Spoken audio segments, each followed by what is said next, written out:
So it was 6 Thanksgivings ago, Thanksgiving 2011, when I was first introduced to, oh my gosh, the Piano Guys.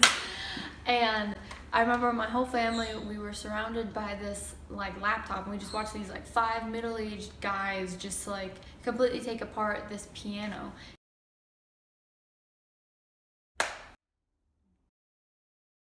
And they would use the keys, obviously, but they would also use the strings like inside that were attached to the keys as like string instruments, and they would also use like the key cover as like the drum, like the beat kind of thing.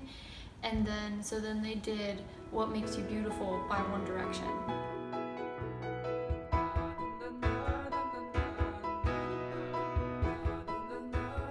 I had been studying piano for about 2 years. I'd been in 7th or 8th grade-ish. So it was invigorating to see that mutual like, hey, I can do that, I do that too kind of thing. When they came out with their first album, they started this pattern of like taking a popular song from that time and then like a classical song from like Mozart or Beethoven or some famously old composer. And they would like mash them up. And my favorite one of theirs is Amazing Grace and Fight Song. Piano Guys basically made piano cool. 5 CDs? Yeah. One of their group members, I guess the piano guy, was John Schmidt, and he was already this like super successful pianist guy pretty much before he joined the Piano Guys. And so along with like on their album they'd have all these mashups and everything, but he would also include some of his compositions that he had done that he hadn't already released.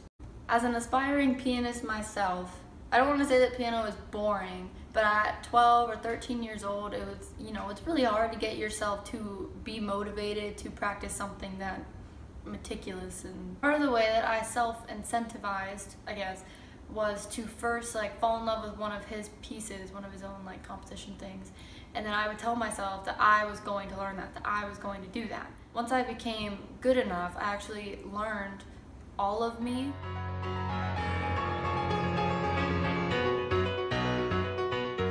And Waterfall.